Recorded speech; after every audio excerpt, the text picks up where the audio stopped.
Good morning, everybody. Just a quick sound check to see if the audio from my side is okay on your side. If you could just indicate in the chat box. We can hear you. Thank you very much. So welcome to another COVID-19 webinar by the National Institute for Occupational Health in partnership with the South African Institute for Occupational Hygiene, SAIOH. And the NIOH is very happy to do that. Before I do any further logistics and housekeeping, I'm going to ask if Tanusha can just proceed with the welcome. Thank you so much, ASHRAE. Thank you. Good morning, participants, friends, colleagues. On behalf of the National Institute for Occupational Health and the South African Institute for Occupational Hygienists, I'd like to extend a very warm welcome to all of you to today's webinar. A very special welcome to our astute guest speakers today, Mr. Norman Khoza, the President of the SAIOH professional body, Mr. Garth Hunter, also from SAIOH, and Mr. Tobias van Reenen from the CSIR. ASHRAE, I just want to also wish the CSIR a happy anniversary. I believe they celebrated their 70th anniversary yesterday. And then a warm welcome to our panelists today. Apart from Mr. Garth Hunter and Mr. Tobias van Reenen, we also would like to welcome Mr. Sean Chester, Dr. Greg Q, Mr. Dion Swanepoel, and Mr. Paul O'Neill. Thank you so much, colleagues. We are so grateful and we really appreciate you making time to share your knowledge and experiences with all of us. You know, so often we fail to see the importance of that ventilation plays in infection control. And one of the challenges we often face in workplaces is the availability of space. And oftentimes we utilize space for activities that it was not intended for.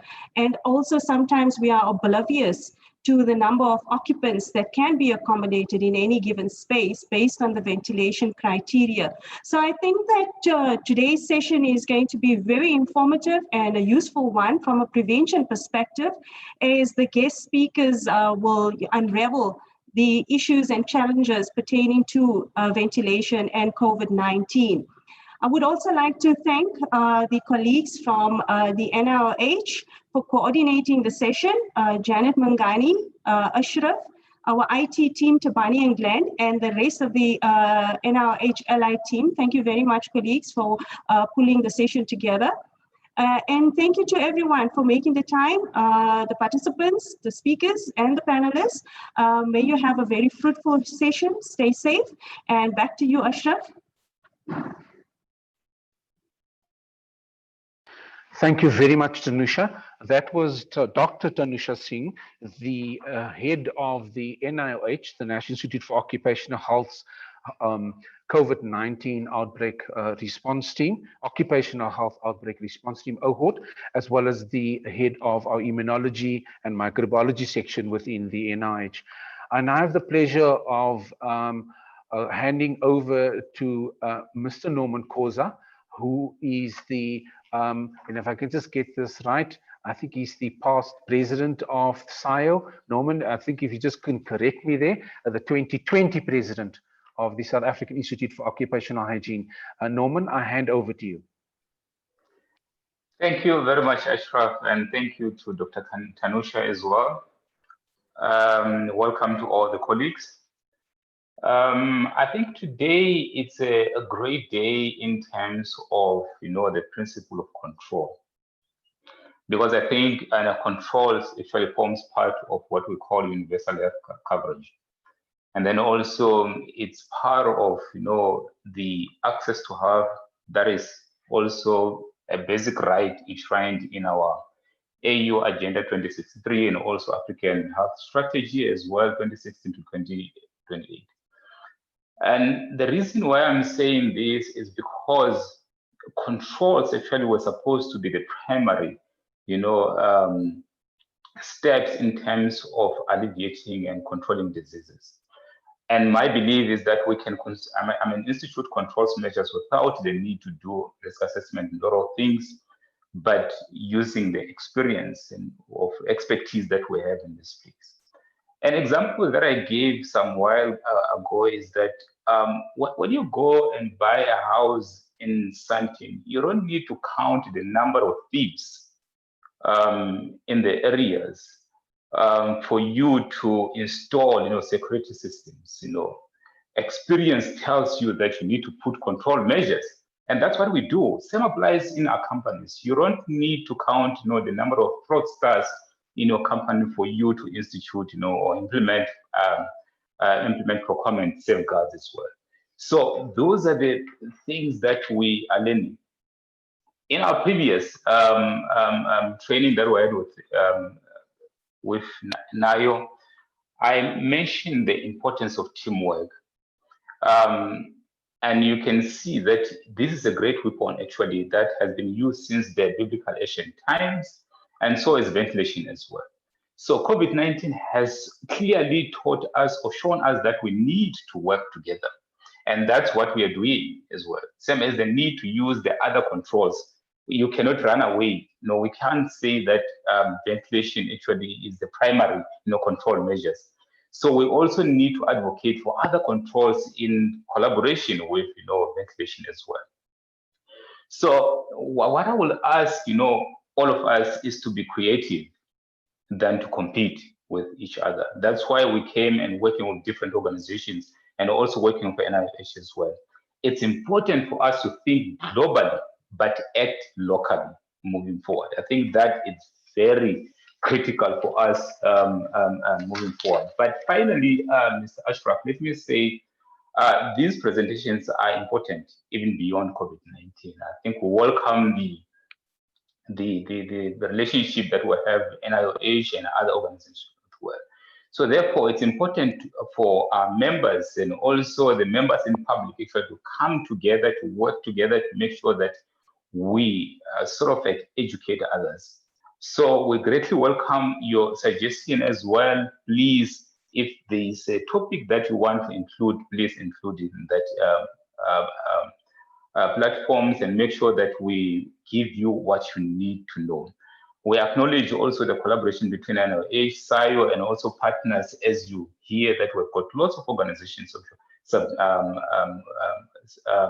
participating in these collaborations. I think let's ask questions, because if you don't ask questions, we are not going anywhere. We have got professors and doctors in this world because they had questions to ask. So please keep those questions coming in the chat box. Thank you very much, ASHRAE.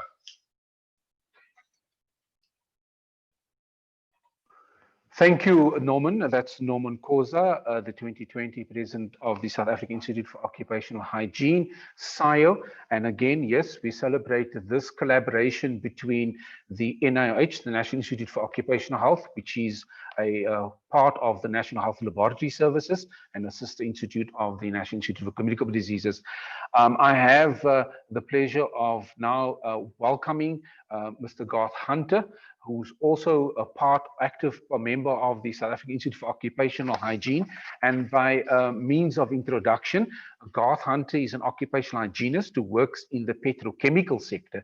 He is the SAIOH representative on the International Occupational Hygiene Association Board and the National Accreditation Recognition NIR Committee, a member of the SAIOH Professional Certification Committee, the PCC executive, and the Department of Employment and Labor Chemical Specialist Government appointed on the Technical Committee number 7, and that's the SANA CTC SAIOH representative.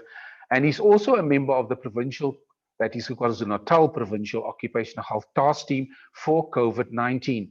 This morning he's representing SAIOH in this joint webinar collaboration between the NIH and SAIOH. Welcome, Garth. I hand over to you.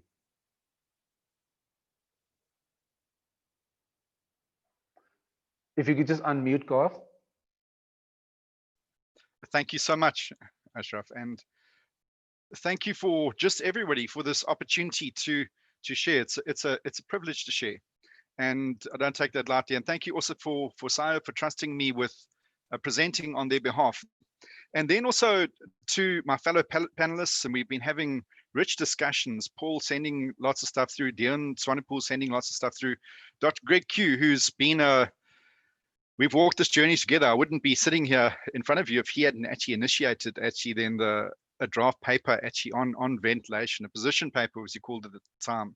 And then also Sean Chester, who's actually then actually edited and given valuable comment and been also partnering through the series of talks on ventilation. Then also just in recognition, this is not Garth's work. This is really an aggregation and a representation of a journey taken from different webinars, different sources, lots and lots and lots of reading from different research articles. And it's also that, and then also importantly from Toby van Reenen, my fellow speaker today. Toby knows far more about ventilation. He's really a ventilation expert. I'm a hygienist who's done a fair amount of work in this area. And Toby's actually been also helpfully guiding me in this journey. And in fact, even making some corrections to my correction to my presentation. And Toby will share later.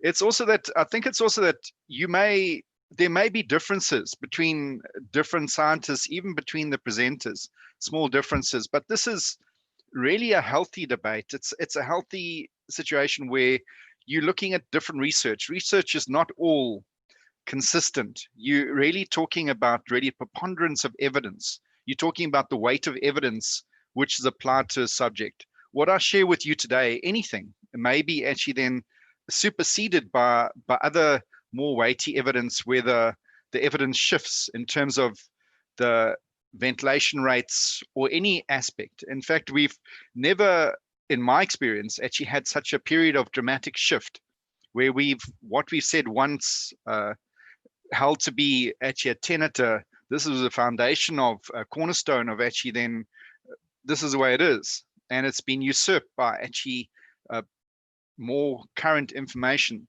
So nothing I share today is a peg in the ground, which says this is the way it is and it won't change. It will change. And it's also that any differences then are just healthy differences. So what I want to cover is transmission mechanisms, types of ventilation systems, and then controls. And also I've taken a lot from REVA, AIHA, ASHRAE, which are ventilation organizations, actually AIHA, Occupational Hygiene Association.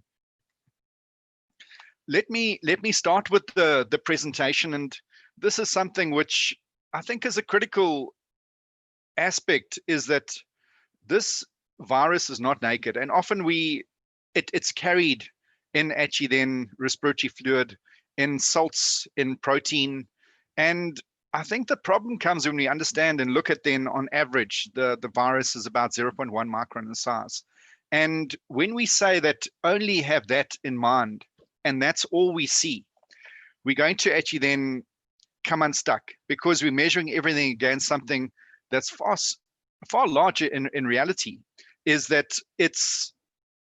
and that affects then how long it stays aloft, how far it can travel, how quickly it falls to surfaces, where it deposits in the respiratory system, how efficiency removed by masks and filters, and the physics is the same for all viruses. So there might be slight differences in size of the virus, but in practice, it's not the size of the virus we actually then need to control. And it's also the reason why we've often looked at then fabric masks and said, well, fabric masks, they're not effective. They don't, when we measure against the 0.3 micron particle, sodium chloride particle, and we challenge a fabric mask, they fail, and they fail dismally. But it's not necessarily the particle that's actually needing to be captured. That 0.1 micron isn't the particle that needs to be captured. It's a far larger particle. And that's the reason why we see that it's not only N95 and FFP2 and HEPA filters that can be effective at capturing this or controlling this virus. And that's a critical point.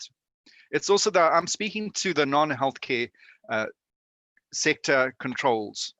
In terms of, we often have this idea here, and again, this is taken from other people's work, is that we see the virus and we think that this is the size particle over here. In reality, it's more correct to visualize it like this, that you have a few particles, a few viruses, and you have this much larger particle, and the mass fraction of the virus to actually then the particle is much lower. And this is everything we share and I go through today you must keep this in mind. It's this particle here. So even when it's actually then this water is actually then evaporated, and you're left with what's called the droplet nuclei, which is essentially the rest of the stuff, the salts, the protein, the virus, minus actually the water. It's still far larger than actually then just the virus itself at 0.1 micron. Let me get into, I guess, a hot topic is that droplets versus aerosol. And some of you might have seen that the CDC yesterday actually put out a position paper saying that they acknowledge that that COVID-19 is airborne, is an airborne disease, and even that is there's a lot of provisos that go with that. But I think one of the things I'd like to just highlight is that it's really about definitions. And definitions, you say, well, actually, why are you talking about definitions? And when we talk about then both WHO and actually CDC, the infectious disease community, which I know I'm speaking to a lot of you today, speak about a droplet being actually then greater than 5 micron in size. Now, CDC, the Centers for Disease Control in the US, also say is that in terms of their webpage, Aerosols 101, you can go have a look it up, is that something that's between, let's say, 3 micron and 5 micron, you've got a range of between 1.5 hours and 8.2 minutes. So let's say it's even 10 micron. If it's 10.2, if it's staying aloft for 8.2 minutes, well, what are we talking about? So we're talking about then a droplet, because clearly a droplet defined in terms of the CDC WHO, but it's staying aloft for actually 8.2 minutes, and that's from CDC. So it's really actually an aerosol, isn't it? And because it's acting, it's airborne. If it's staying aloft for 8.2 minutes, that makes all the difference in the world. And that's why you'll see that the cutoff for the physics-based cutoff for a droplet is not greater than 5 micron. It's greater than 60 to 100 micron. And why is this important? So when the CDC say that, and actually have so many provisos, that it's actually then, whether it's an airborne disease, they're talking about the 5 micron cutoff. They're not talking about then this size over here, 60 to 100 micron. So an understanding of that, when CDC say one thing, and then the aerosol scientists say another thing, we've got to look at what they're talking about. And the definitions really make a difference here.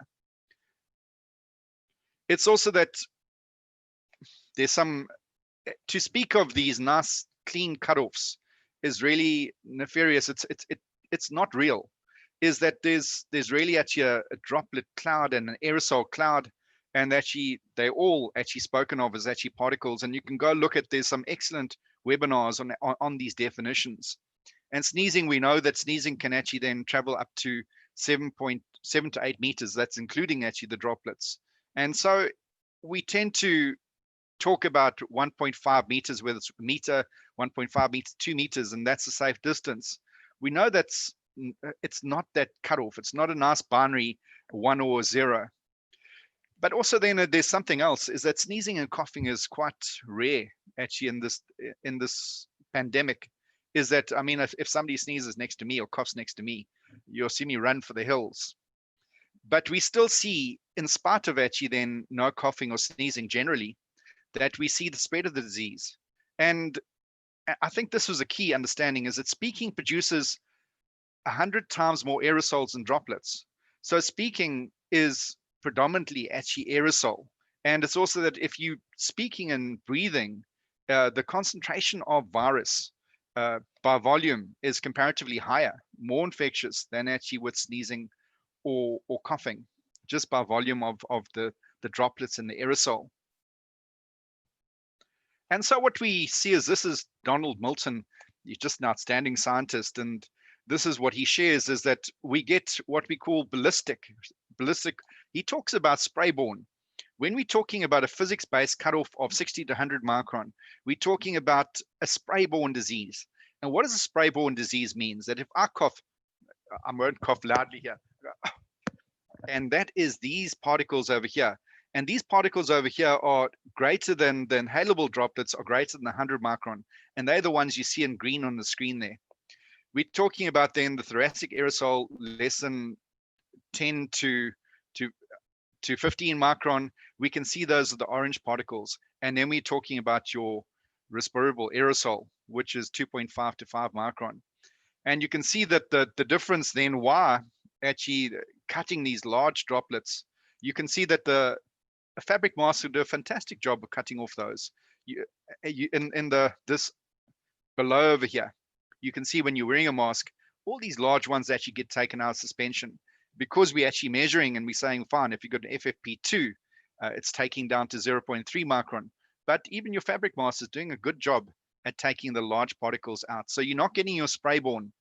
It's also that if you look at sprayborne or ballistic transmission, those large particles, and typically in the region of 100 to 300 micron. In fact, I've seen it's said that in articles that actually your important sprayborne are on the region of about 300 micron, and those actually have to hit actually the eyes, your nose or your mouth, and actually on the ACE2 receptors, and they're relatively small areas. So you literally would have to cough or sneeze on somebody with those large droplets, and be quite accurate in doing so.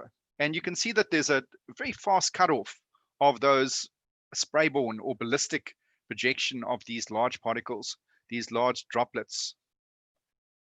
And it's also that you see that there's been a lot of push, and from the aerosol scientists, and 239 scientists signed a commentary, and it's worthwhile reading it just to gain a more accurate understanding of the debate. So I think it's also defining a transmission by exposure path. The reason and the historical reason for the less than or greater than 5 micron, it does make a difference in the body. So inside the body, your greater than 5 micron would be breathed into the upper respiratory tract. Less than 5 micron, if you're inhaling it, would actually be taken, go down to lower respiratory tract. But outside the body, there's entirely different cutoffs. The physics-based cutoff is for a droplet is between 60 and 100. And so then there's a sprayborne is ballistic drops is greater than 100. And they need a direct hit onto the eye, nostril, or mouth.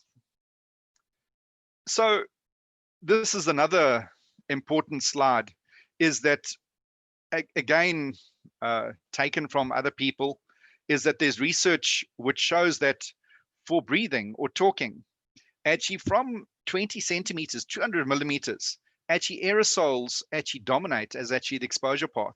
If you're coughing, you'll see that changes. So the red line over here is for talking, you'll see. So if you're talking, actually the majority of exposure comes from actually aerosols. We're talking now the physics-based cutoff of aerosol being less than actually then 60 to 100, and actually droplets being large droplets being greater than 60 to 100.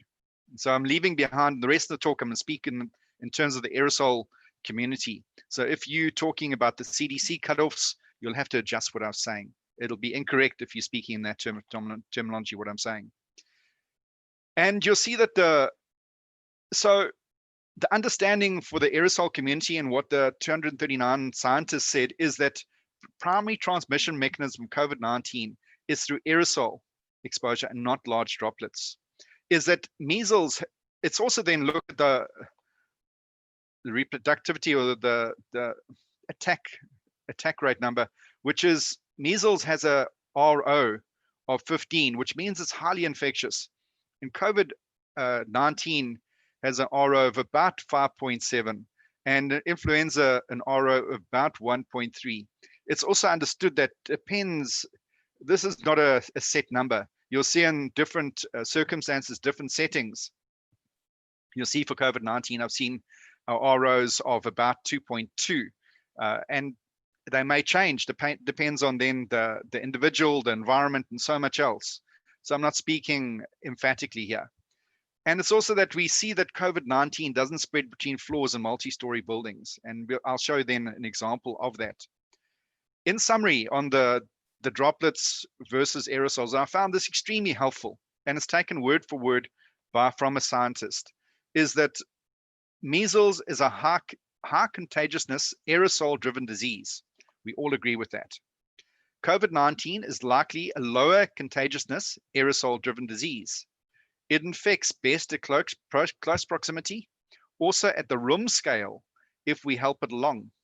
And we can see that, and that's it speaks of the role of then both air conditioning systems as well as ventilation systems. So indoors, low ventilation, long time, no masks. And we're speaking about dose, and so dose is all important here. We're talking about both concentration and duration. If you concentration times duration equals actually dose. So doses actually speak of the infectious dose, to speak the concentration, the duration is all important here. And it has trouble infecting at long range. So when we're speaking about measles and we're speaking about it in the same breath as COVID-19, it's not the same. It's actually then the ability, or the aerosol driven disease, if you call that an airborne contamination, you speak about then COVID-19 being airborne contamination. The fact that measles is so much more infectious, it takes so much lower dose to infect than COVID-19 is important. And so we see then that, but the point being here is that if we deal with this short range, we say, well, fine, it's only those large droplets of between greater than 60 to 100 micron, and they the main thing driving the disease. It means our controls will not be appropriate. It means that also, and why it's important is that if our controls are not appropriate, and we putting all our controls in place only then to limit then actually the short range large droplets, it means we're missing a lot of risk, and that's the point. So I'm not going to go through this, but this is a summary of modes of transmission of droplets, what there's evidence for it. You see there's very strong evidence for actually it being outdoors is far lower than indoors, about 20 times less infection rates between outdoors and actually indoors. The Japanese study showed about 18, and this depends what research you look at, you'll see different numbers. But that's a really important number, and that's the where you have small enclosed poor ventilation spaces, and you have something actually helping along like a mid-wall split unit air conditioning system. When I'm speaking air conditioning system here, I'm speaking about not ventilation. There's no outside ventilation. It's a heating or cooling system. And you can then see that, go through this, and this slide pack is available. And you'll then see that the scientists have actually gone through and actually then looked at what the evidence for actually droplet transmission fomites. Fomites are considered to add about 16% infections are directly associated with fomites and actually aerosols. And again, using actually anything less than 60 to 100 micron, that's actually aerosol. Greater than that, it's actually droplets. And then fomites is when we actually could be from droplets or aerosols, and when that land on a surface and you take it actually into your mouth. But I'm not going to go through this in detail, but it's important, and it provides a really nice summary. The career call center, and why there's some important lessons to be learned from the career call center, is that we had staff on the call center at the 11th floor working together at desks containing 13 workstations. And you'll see this call center in the background here. It was a multi-story building. So you had multiple infections. You had, out of these 137 employees, so 58% tested positive. And you saw that both concentration, poor ventilation, as well as then that outdoor air coming in, as well as then spending the same space over a long period of time, speaking to duration, played actually a crucial role here. And you see that huge amount, 58% test positive as a super spreading event. But you both had enclosed space, talking. It means that we said talking produces 100 times more aerosol than, let's say, coughing does. You have a lot of virus because you're speaking from the lower respiratory tract, and that is then a very high risk environment. This is the key point, is using a standard HVAC, heating, ventilation, air conditioning. The fact that it's got the V in it, ventilation, there's outdoor air being brought in. And of the rest of the building, only 3 people actually tested positive. If you look at then, those may have been most likely through actually common surfaces touched, such as the lift, etc. But the point is, you didn't see this massive percentage of infections on other floors. And what we understand about this, go to the original slide which I shared. It's this in practice. Actually, then your standard filters do a really good job of actually removing actually the virus. And so what we're seeing is that if we're talking about being an airborne disease, we're talking it's likely not perhaps infectious enough, or the particles themselves are getting actually trapped actually in the ventilation systems. The standard ventilation systems, not necessary to go to necessarily a HEPA filter in order to actually provide real life actually mitigation. The Chinese restaurant, this was a mid-wall split unit system. So brought to know these mid-wall split unit systems don't bring any fresh air into it. You saw that it sucks it in here, it puts it out here, and so you have this weather pattern essentially. Think of it like you've all watched the weather on the news, and you see this cold front moving in, and you see it visualized, and that's really what's happening here. So you had people sitting for long enough, that duration, increased concentration, because the mid-wall split unit doesn't bring in actually fresh air. And so this drives, then you have the two factors: in closed space, you have high concentration, you have high duration, and through that you see infection. Then this was the Chinese bus. This was Buddhists going to a ceremony, and there was no open windows. You had actually then the air conditioning system on recirculate, meaning no ventilation, fresh air coming in. And so you see it again, and remember that definition I shared, or the proximate is that you've got an enclosed space, it's within the same room, and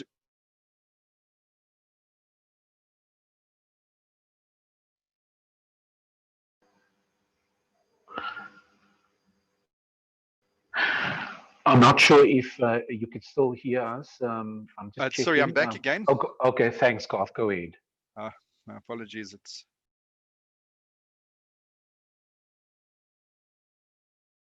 So a quick reminder while Garth is preparing the slides, you can proceed as attendees to type your questions for the presenter and the other topic as well in the question and answers window or box.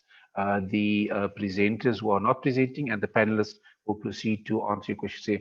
Handing over to you, Garth. Thanks.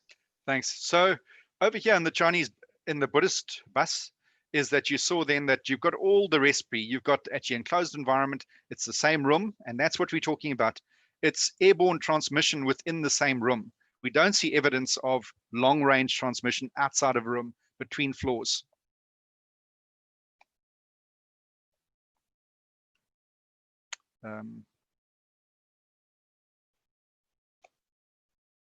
Right, so the definition of ventilation is important, is that it's in order, when we talk about ventilation, we're talking about supply or removal of air into and from a treated space.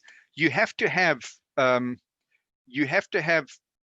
fresh air coming into a space in order to have ventilation. When we talk air conditioning is not ventilation. Air conditioning is heating and cooling, but it's not ventilation. So when we're talking about ventilation, your mid-wall split unit, and this is the misconception, is that your mid-wall split unit, your standard ventilation, your air conditioning system that you buy and install at home is not a ventilation system. It doesn't introduce fresh air. And that's the misconception, is because it provides heating and cooling, people understand it to provide ventilation. It doesn't. And you can have a buildup of actually CO2. You can have a buildup of actually virus if there's an index case, an infected person in that environment. So not all barriers are equal, and I think that there's been too much focus on the PPE barriers down here. And so your engineering barriers are far more effective than actually your other barriers. And so it's necessary that, for instance, I went to a restaurant with my 90-year-old father, and we went for breakfast, and inside people actually had the windows closed. It was hot. They had the fire going. This is actually in COVID-19, probably about a month ago when the restaurants just opened up. And everybody was wearing the mask, most of them with their noses sticking out. Some of them actually were eating, whatever. But the mistaken view that actually then that your mask is gonna save you, in inverted commas, it's not. And if you look at the relative risk reduction, is that ventilation is a far more efficient mechanism. When you wear an N95 respirator and you wear it correctly, you can get up to 90% risk reduction. If you, with increased air changes per hour, and it's based on the number of people in the room, as well as then it's also based on the size, the volume of the room. So air changes per hour is a thumbsuck number. We use it to speak of ventilation in an understandable way. But in terms of actually, when we correctly speak of ventilation, we talk of delivering the liters per second per person, the amount of fresh air we deliver to that person. But the important thing here, and Toby correctly pointed out, which I already agreed with, but he's right, and it's an important point. We're not just saying just do ventilation. It's always James Reeson's Swiss cheese model, where you looked at these multiple barriers. It's where you have multiple barriers in place that you get effective risk reduction. Yes, ventilation proportionately is a more effective and efficient control than actually wearing a respirator. But I'm not saying don't wear a respirator. I'm not saying don't apply good hand hygiene. I am saying apply them all. I am saying that you've got to focus on then the number of air changes per hour is far more important as a control to have in place than just wearing actually a mask. So wearing a mask is giving you a false sense of security. This is something which I found on a presentation, actually on school presentation. It's a nice way of viewing actually risk, where we look at then outdoor versus indoor, whether you physically distance, whether there's a big or small group, and you can see a sliding scale of risk. And so physically distance, the size of the group, whether you're using hand hygiene, whether you're wearing a mask, whatever, we're really talking about a continuum sliding scale of risk.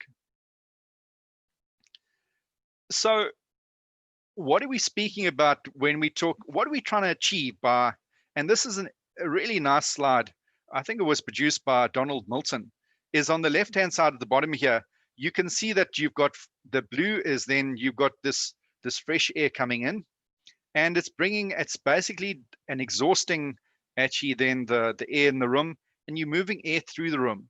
Now think of it if you had a dust or you had smoke in the room. If there's a smoker, if there's somebody smoking in this room, you'd see far less smoke.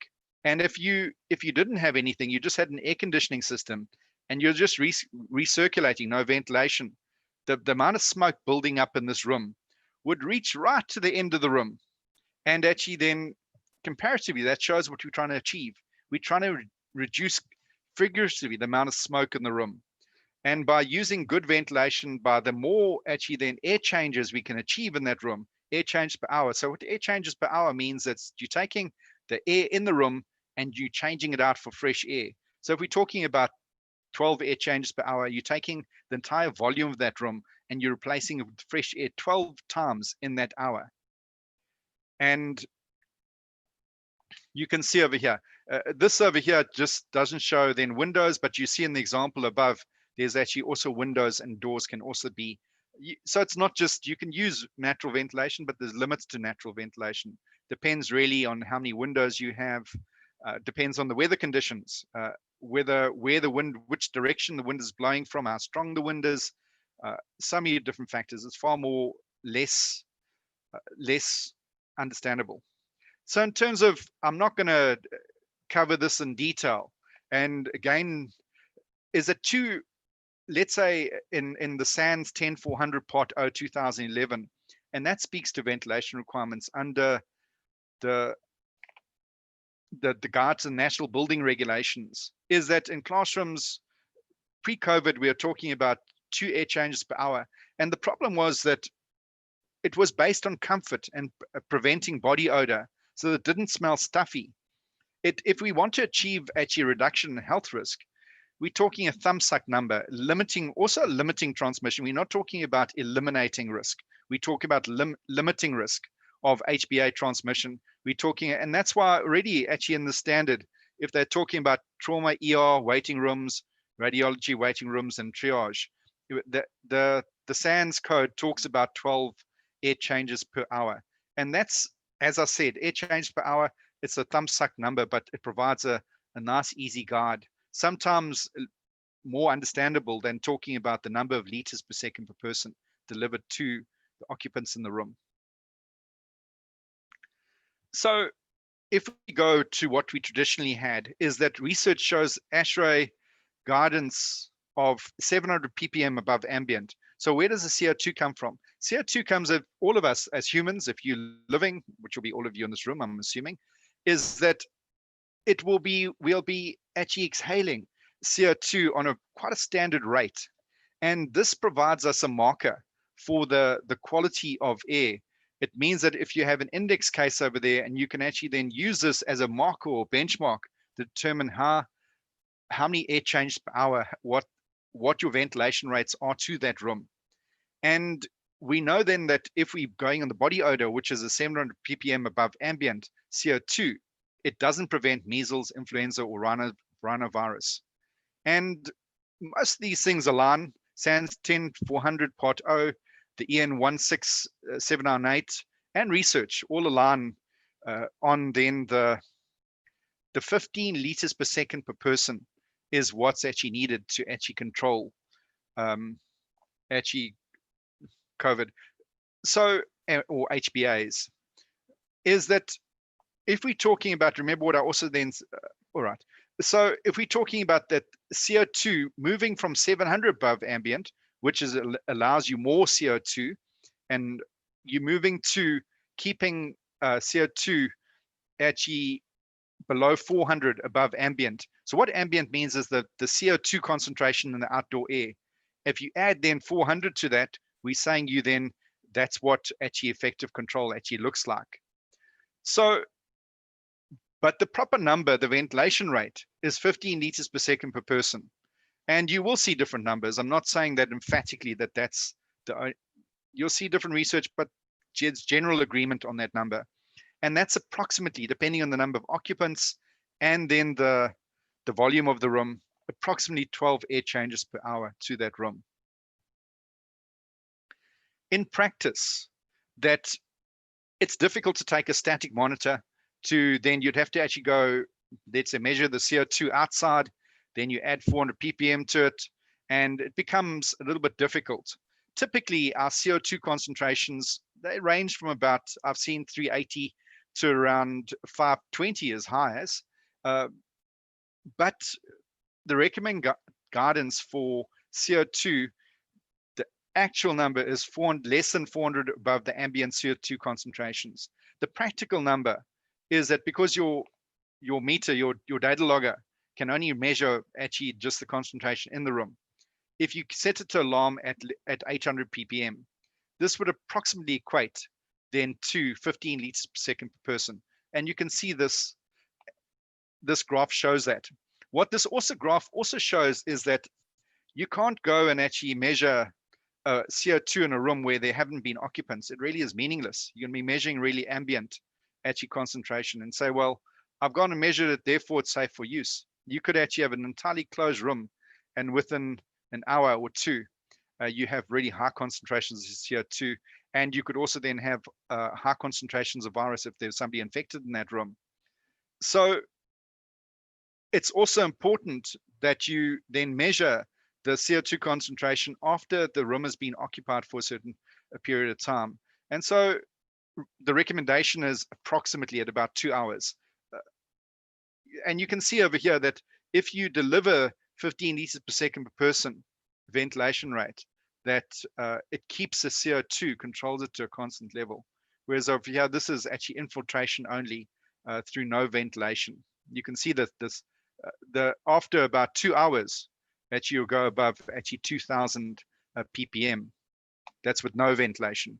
And you can see that as you increase your ventilation rates, so your CO2 concentrations comes down. And at 15 liters per second, that approximates to actually 800 ppm. Then natural ventilation. So you can have mechanical ventilation, natural ventilation. And SANS 10400 Part O also then deals with natural ventilation. You can have wind-driven cross ventilation, which is preferred. And so it means that you have windows on both sides of the building, and you get this. It's like, for instance, if somebody says, well, close the door because another window is open, and that's really cross ventilations, it's very effective. if you, again, based on wind speed and the direction of the wind. You can also then have single-sided ventilation, which means that you have only windows or doors open on one side of the building, less effective, but still preferred. And also you can't really, it's difficult to have good ventilation through a single window because there's a push-pull. You don't have much air changeover. Then your whirlybirds, you can get buoyancy-driven stack ventilation because hot air rises. You can get ventilation through that rising air. And that sucks in air from other places and again moves the air through the building. And that's really what we're trying to do, is move the air through the building. So this is an air conditioning system and not a ventilation system. For example, your mid-wall split I've spoken about, you get cross-contamination and there's no virus dilution. Then we get a split unit air conditioner plus mechanical ventilation. And this is where we're talking about, you can have okay, this applies to a lot of buildings in South Africa. What do I mean by this? You have your air conditioning system is then your cooling system, but you have a ventilation system, which means it's either you can have a exhaust air system or you can have a supply air system. What is an exhaust system means that you've got a fan that's sucking the air out of the building, which means that air will come in through other places, perhaps windows and doors, wherever, preferably actually then ventilation, those not ducts, but the little squares, and it'll suck air through there. Supply ventilation means that you then have a positive pressure, you're pushing air into the building, but the most important thing, whichever system is actually used, is you're moving air through the building. So what do you do if you've got a mid-wall split system? Is you can actually then, you can add a mechanical ventilation system to that, that split unit system. And that split mechanical ventilation system means that in addition to your air conditioning system, which you can leave as is, you can supply then ventilation by putting then, you have a fan over here, you have then ducting, and it pushes, normally you have dampers to make sure that you have equivalent amount of air coming into the different rooms, and you push air in through a diffuser actually in the ceiling, and that will then supply ventilation to your room. So that's what we're saying with mid-wall split units, is that if you've got a mid-wall split unit, that in the longer term, in the short term, you can open up then the windows, but coming into summer, people want to keep their windows closed. But if you're looking at delivering a certain level of the ventilation to that room, you then put in a mechanical ventilation system. So virus concentration reduced through dilution with provided outdoor air. So how do we know that ventilation is an effective system? Is that, and remember, and Toby correctly actually then indicated that this is not a guaranteed. It reduces risk, but it doesn't totally eliminate risk. But when they sampled it was in a Reenen hospital with ventilation rates at 36 liters per second per person, which is high. This is in the hospital. And they sampled over here, this green point over here, and you had all these people who are COVID-19 positive, and they didn't actually pick up the SARS CoV2 virus, which causes COVID-19, at this point over here, at 2 meters distance away from then the patients with COVID-19 that didn't pick up the SARS-2 virus.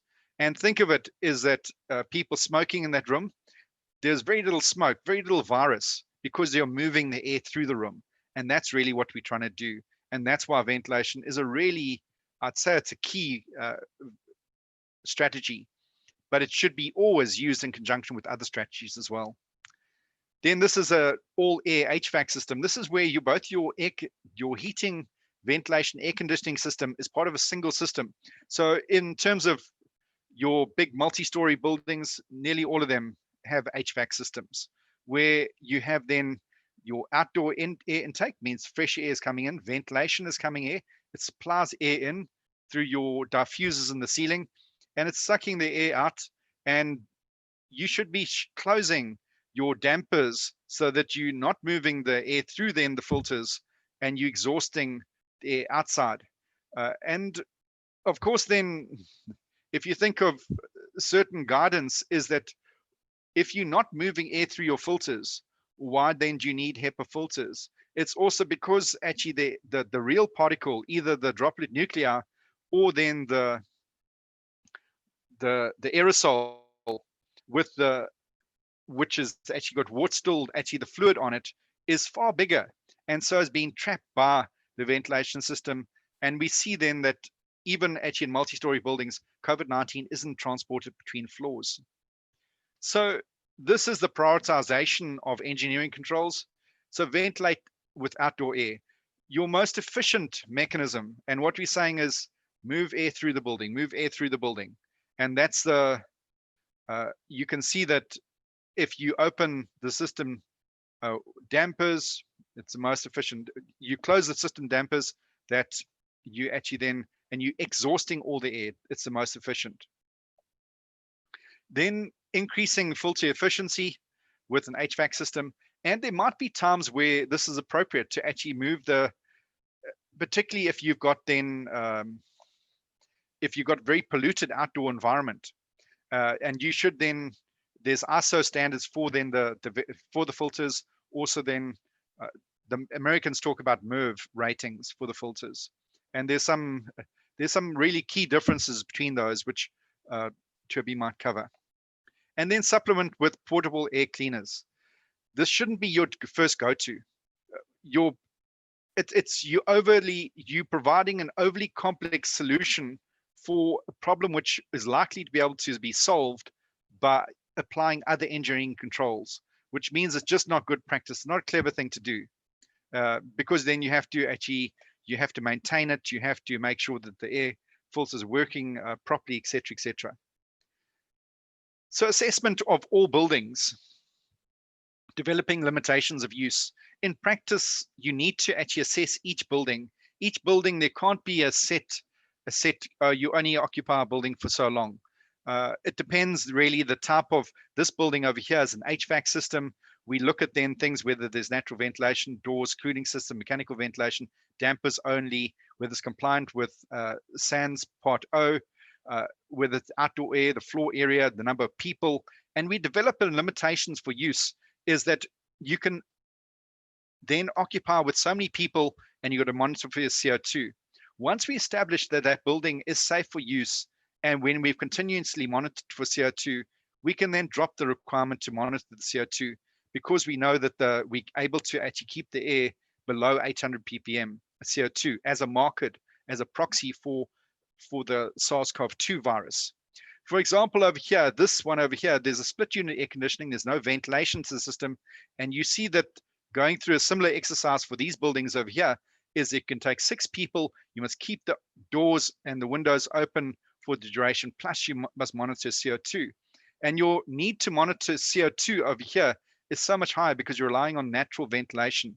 Your split unit doesn't add that ventilation. Toby shared these with me in terms of these are the standards, is that ISO 16890 exposes a filter to particles from 0.3 microns all the way up to 10 micron. And that's important. I think this is one of the problems with the mask testing at the moment. We're only challenging masks with actually a 0.3 micron sodium chloride particle. Whereas if we're challenging them with actually then changing sizes of particles up to 10 micron, we get far closer approximation of whether then what good a job that filter is at reducing, actually then taking the particles out of suspension, taking the aerosol out of suspension. And you can see then this is coarse, is that removing less than 50% of PM10, is that this is taking PM10, particulate matter 10 micron. It's reducing more than 50% of PM10, 2.5. And if you think these are the key, so your upper respiratory tract, this is reaching your lower respiratory tract, and they're really, really small particles. And so something that's actually then reached PM1 is really, really efficient. It's removing more than 50% of PM1, which is 1 micron. And that's useful. Then in terms of, there's a different system for, in terms of EN 1822 for removing, that's your high efficiency air filters, your EPA, your HEPA, and ultra low particular air filters. And you can then see then the class. And what the difference is between this and the MERV standards is that the American standards, these are the UN standards, and we also moving towards using these standards in South Africa. And Toby can actually, he's far more of an expert than this than I am. I have a basic understanding. Is the integral value is this is how much it actually removes. The local value is that you measure the efficiency of that air filter across the air filter to determine then what the penetration is. And you can see then the efficiency and the percentage of penetration. And so something that's a U17, that would be a ULPA. You can then see that the integral value is this is what's required to, it removes. And this, but the local value, you could have part of the filter which is slightly less actually efficient at removing those particles, and that would remove 0.0001% would actually get through in order to be able to pass there. Changing filters is not simple. Go for the simpler solution first. If you can move, exhaust all the air and actually replace it with fresh air, ventilation air, it's a far simpler solution than actually changing filters. There's some problems with actually changing filters, and you need to really have the input of a ventilation engineer to actually then help you understand these changes. There really are a lot of unintended consequences, and that you really need expertise in this area. So what I'm also saying is that hopefully we've learned through the COVID-19 pandemic, and we won't be like a person who looks in the mirror, then goes away and forgets what he looks like. Is that we've known since 2011 that increasing the ventilation rate from 8 liters per second to 15 liters per second in the US back in 2011 figures would save $37.5 billion through reduced absenteeism and employee performance, both morbidity as well as then actually preventing actually of course you can still get influenza, but substantially reduced influenza incidence rates. So surely the world pre and post COVID-19 has to be different, including a permanent priority change in the control of HBA, including influenza. I don't know about you, but I've quite enjoyed this year not having flu. And I tend to be a person, I get flu and it really knocks me down. I can't cycle or anything like that. So I hope we can keep this in place. The recommendation to achieve ventilation rates of 15 liters per second person of outdoor air will stand even once the COVID-19 pandemic has passed. This is my last slide, is that when we look at it, that it depends whether you decide to exhaust your air or filter your air will also depend on your atmospheric pollution outside. And I won't go into that, but you can then see if you in New Delhi that you should be filtering the air because the air is so polluted. Whereas if you have then actually a far lower outside pollution levels, you would then choose actually probably to exhaust most of your air and not actually filter your air. But with that, thank you. Thank you very much. That's Garth Hunter. Garth, thank you very much for dealing with the topic of ventilation as a key control for COVID-19. Garth is representing the South African Institute for Occupational Hygiene in various capacities, as well as his contributions to the Department of Labour and the KwaZulu-Natal COVID-19 task team. The next presenter is Mr. Tobias van Reenen, dealing with the topic limits of ventilation for airborne infection control in high-risk settings. And by way of introduction, while Garth just prepares the slides on his side, sorry, apologies, I just called Toby Garth. So Mr. Tobias van Reenen from the CSIR has a background in mechanical ventilation engineering with a current interest in airborne transmission of tuberculosis. He has worked as a specialist engineering consultant in the field of indoor airborne contamination control for the biosafety, pharmaceutical, and microelectronics industries. He's also currently a senior researcher with the CSIR in the fields of indoor airborne infection control, indoor comfort, and environmental quality and building energy efficiency. He has been involved in updating the national building regulations for ventilation and lighting, and was a contributing member of the working group reviewing the regulation for the hazardous biological agents regulations under the OSH Act. Additionally, he is the convener of the working groups developing the South African National Compulsory Standard for Lighting and Ventilation, the technical standard for UVGI, and is also a contributing author of the CSIR NIOH UVGI guideline and the ASHRAE GPC 37 UVGI UR guidelines. Thank you very much for joining us, Toby. I think as you are affectionately known, I hand over to you. Thank you. I've forwarded my presentation through to... My name is Toby van Reenen. I'm a senior researcher at CSIR. My field of expertise and research is airborne content.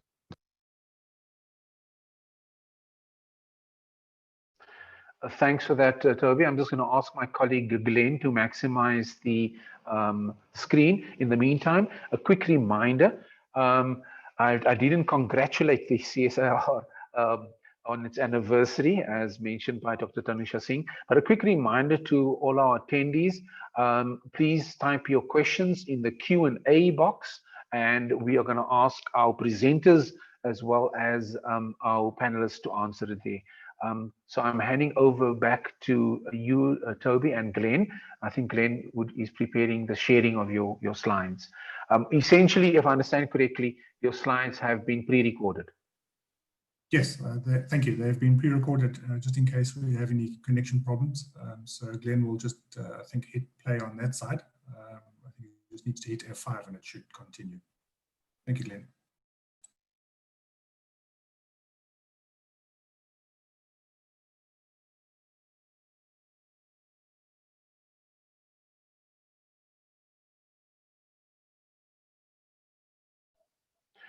Glenn, have you shared?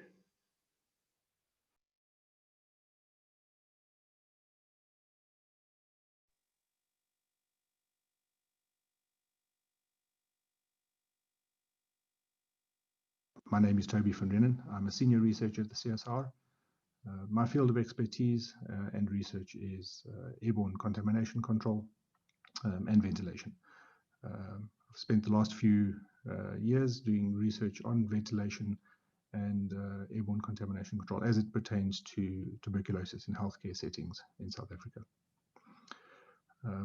I'm here to talk to you about healthy buildings and healthy ventilation principles for COVID-19. However, I do believe that the extent of the knowledge around airborne transmission of COVID-19 is still up in the air. Just this weekend, some new information came out from the US around the interpretation of the modes of transmission for COVID-19. So I would be reluctant to make definitive statements.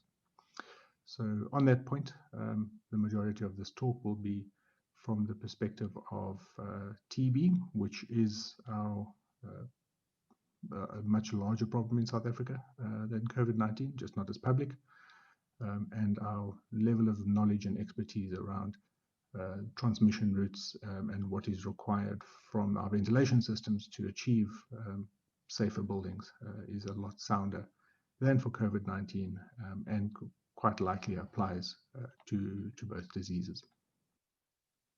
Just so that you know what you're getting into, we'll first discuss some context, then we'll go through some basic definitions and principles quite quickly.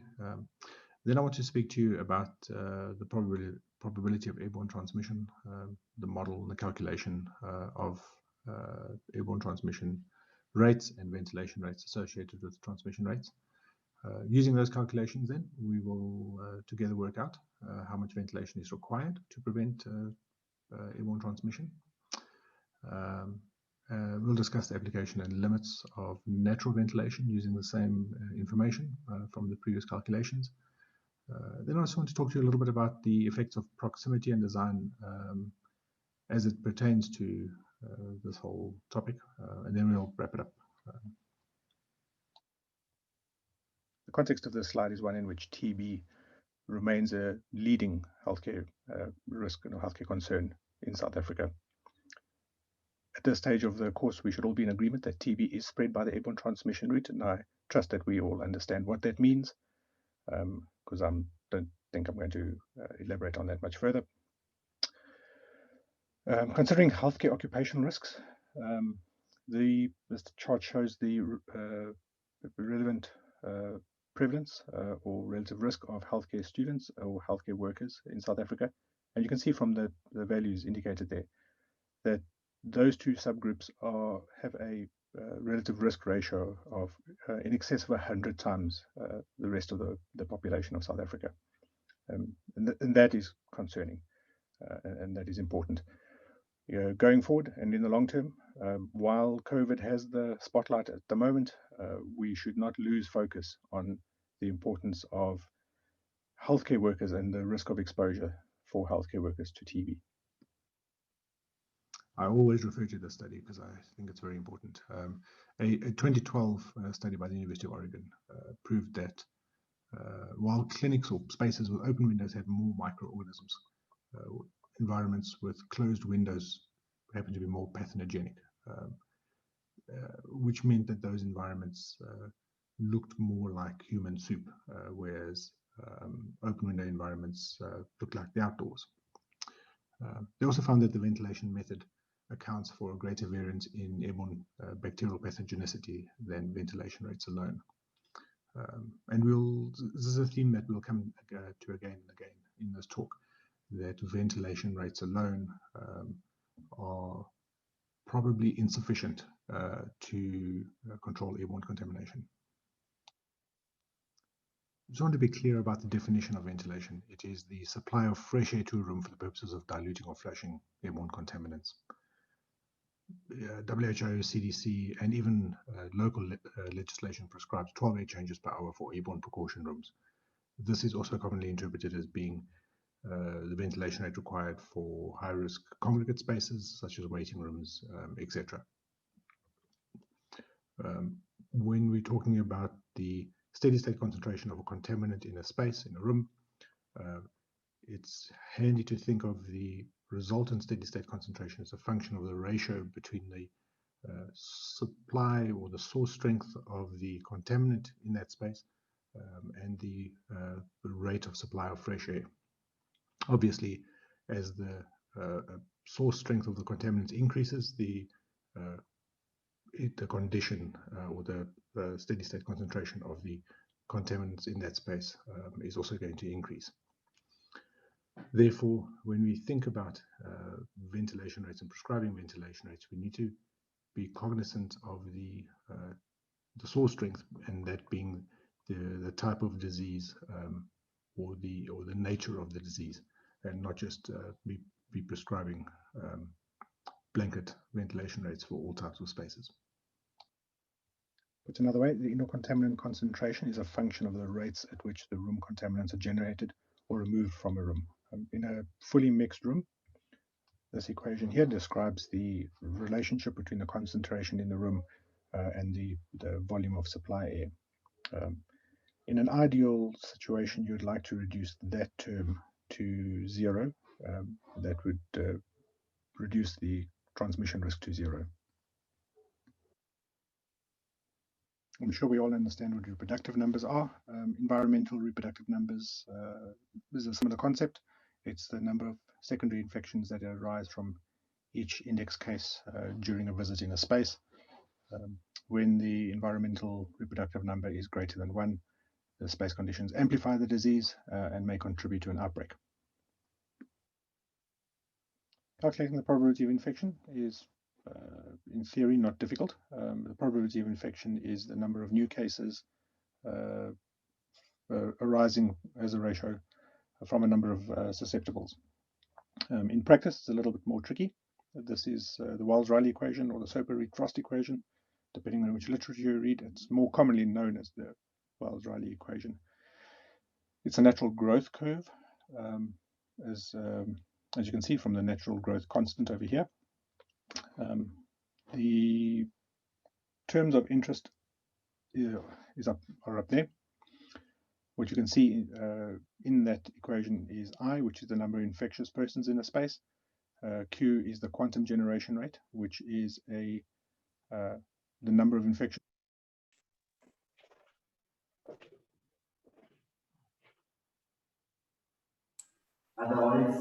Sorry, Ashra, for interrupting.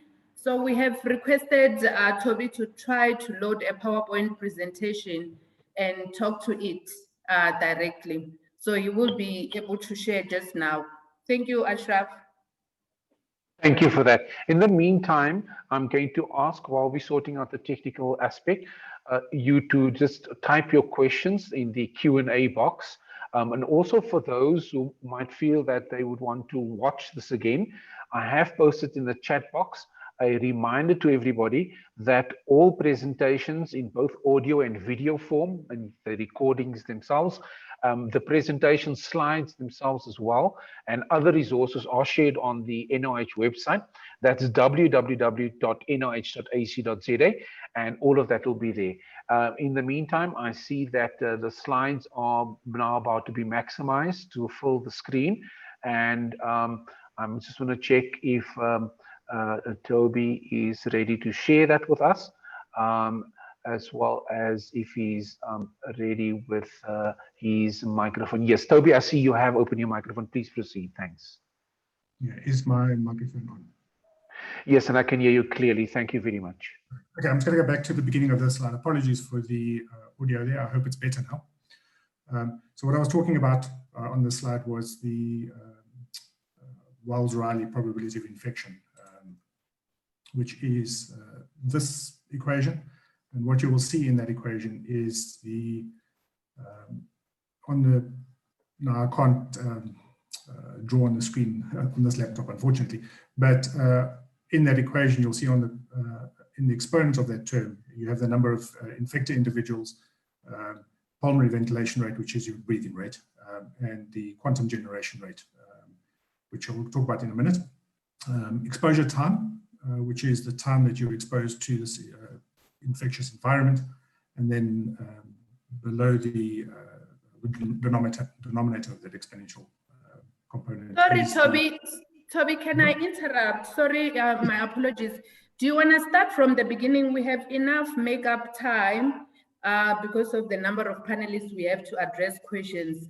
I think people missed your presentation from the beginning. We will be able to finish. Please start from the beginning. Right. I'm going to start from this. I won't go all the way back to the beginning. Okay, thank you. All right. So from this point, I always put this slide into my presentation. So apologies if you've attended one of my talks before, because this is going to look familiar to you then. But this is important. This is a 2012 study by the University of Oregon that proved that while clinics with open windows had more microorganisms, I think they used a school actually, but anyway, the point remains that rooms with open windows had more microorganisms, but rooms with closed windows, the microorganisms in those rooms are more pathogenic. So traditionally, we've been, for the last 50 or 60 years, been designing buildings and closing our windows and filtering our indoor environment, filtering the outdoor air as it comes into the indoor environment to try and create these indoor spaces which have less dust and less pollen and so on in them. But what we've been doing is we've been creating buildings full of human soup. These indoor environments with closed windows tend to have higher pathogenicity. What they also found, a slightly different point, was that the ventilation method used accounted for a greater variance in the airborne bacterial pathogenicity than the ventilation rates alone. So increasing ventilation rates in these buildings did not always reduce their pathogenicity as much as changing from a mechanical ventilation to either a mixed mode or a natural ventilation system. So this is fundamental, and this is very important for us as building operators and building designers to consider for any new buildings or new systems that we are implementing. Garth spoke about the definition of ventilation. I'm just going to elaborate on that a little bit. It is the supply of fresh air to a room for diluting or flushing of indoor airborne contaminants. The WHO and CDC, South African building regulations and others commonly prescribe 12 air changes per hour for airborne precaution rooms or any high-risk spaces. The way you can think about ventilation rates and indoor air quality is in terms of the rates of production of contaminants in a space versus as a ratio to the rates of fresh air coming into that space.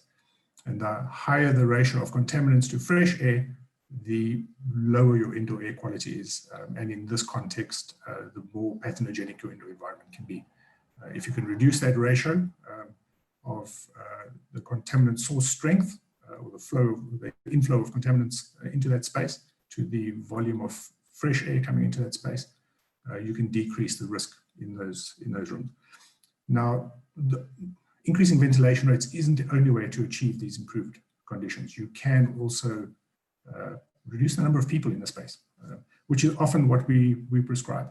I saw one of the questions in the question and answer session coming through was how do we, if we have a building which has low ventilation rates under COVID, what do I do? How do I improve my ventilation rates? And the answer is you don't always have to improve your ventilation rates. You can think about this ratio and just reduce the number of people by scheduling or whatever method you've got. Reduce the number of people in the building if it's impossible to increase your ventilation rates. Right, then essentially what I've said, there's a calculation or formula you can use which describes this relationship. The indoor contaminant concentration is a function of the rates at which the room contaminants are generated and removed from the room. If you were so inclined, you can go and use this equation to work out what the concentrations are in your indoor space as a relationship between the source strength and the amount of fresh air you're bringing into your room. What's interesting to note here is that this graph will show you that there's a diminishing rate of return on this. Your particle removal efficiency reduces with your air changes per hour, which doesn't mean that higher air changes per hour give you lower performance. It just means to increase, if you're ventilating at 12 air changes and you want to have a large increase in your indoor air quality, you're going to have a massive increase in your ventilation rate. But if you currently have a low ventilation rate and a poor indoor air quality, say if you look at that graph at 2 air changes, for instance, just going to 4 air changes is a relatively small increase in ventilation rates, but it makes a big difference. That'll come up a little bit later in this talk as well. Then something else we're going to talk about is an environmental reproductive number. If we've been following the news and the science around COVID for the last few months, last many months by now, you will have seen a lot of talk about the reproductive number and estimations of the reproductive number of COVID. So you might have some idea of what reproductive numbers are. And we're not going to talk about prescribing ventilation rates. I'm going to talk about using an environmental reproductive number. That is the number of secondary infections that arise from each case in a space. It was originally described by Rudnick and Milton in 2003, and a lot of this work is based on that seminal work. When the environmental reproductive number is greater than 1, then that space, the space conditions could amplify the disease and may contribute to an outbreak. I know outbreak's not exactly the right term here, but what we want to do is we want these indoor spaces to not contribute to this amplification of disease in the population. I've already spoken about the Wells-Riley probability of infection. I spoke about the equation takes into account the number of infected individuals. They can also, if you have prevalence rates, you can also use that to describe the number of people in the room. You can use the equation you can calculate the probability of infection with the number of people in the room as well. I spoke about the pulmonary ventilation, which is just your breathing rate, time of exposure. You will see increase in the time of exposure increases the probability of infection, and then also increasing the ventilation rate, because it's a denominator on that equation, reduces the probability of infection. You will note that because that if you wanted your probability of infection to go down to 0, that second part of the equation, the e to the exponent, needs to be equal to 1, which means that your exponent's going to have to be 0.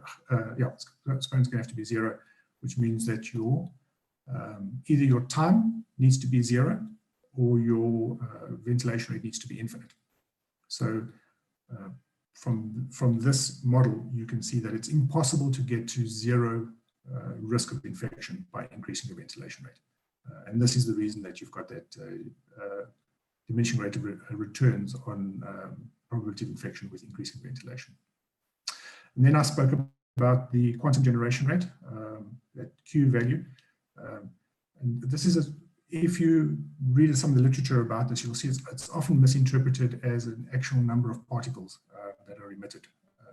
And if you're going to do this calculation by counting the number of infectious particles emitted in breath or whatever, talking, speaking, coughing, then there's a number of environmental factors that need to be brought into the equation, which are not always measurable. So what often is done is, if there's an outbreak with known conditions, ventilation rates, number of infectors, and time, for instance, then that quantum generation rate is calculated almost in reverse. It's solved out of the model to give you a value to use for future predictions. So that's just a nuance that needs to be taken into account, and I see it's often misinterpreted in a lot of the literature. So we've said we'd like to have 0 transmission in indoor space for an airborne disease, and that's not possible. So if I'm going to design a ventilation system with or prescribe a ventilation rate for a building, it makes it very difficult to do, because I'm then forced to prescribe an ethical lower limit for rates of transmission, and there can be no such ethical lower limit, unfortunately. What that implies is that ventilation rates then can be prescribed to prevent a congregate space from contributing to the prevalence of a disease within a population during the room occupancy. And that's the most we can ask for, or should I say the least we can ask for, is that this indoor space isn't the source of a burden of disease or additional problem to the population using it. And when we limit, we've spoken about the environmental reproduction number, when we limit that environmental reproduction number to less than 1, then the disease's incidence rate within the resident population will not be amplified by that environment. And there's some assumptions around the boundary conditions there. So then the proposal then is that that appropriate ventilation rate targets would achieve the lower limit for transmission associated with an environmental reproductive number of 1 or less. Using that previous Soper, Reed, Frost, or Wiles-Riley equation, you can actually use that and solve the ventilation rate out of that equation, and putting in environmental reproductive numbers and ventilation effectiveness and all sorts of things. You can get this equation. Wouldn't worry about it too much. Those of us that are involved in developing standards and ventilation rate, prescribing ventilation rates for standards and regulations can use tools like this to do this work. And I saw that in one of the questions that came through, was, is there research and is there evidence for the ventilation rates used? Yes, and as these new models emerge, the new models and the new evidence is applied for improving previously prescribed ventilation rates. So using this equation, we can calculate the ventilation rate, which is equivalent to transmission rate for any limiting environmental reproductive number. So assuming we have a limiting transmission rate, and I've said that we can use 1 as a limiting environmental reproductive number. if you have more information about the population and the burden of disease, and the use of a space, for instance, in a healthcare facility or an office, and that associated risk, you can actually adjust this environmental reproductive number as needed. So assuming you have that, and you understand the disease, you've got the quantum generation rate for the disease, you know what the number of occupants and the exposure time is, you can calculate the ventilation rate. So one of the models we often look at is waiting rooms. These are the places where we have a lot of people sitting, waiting for a long time.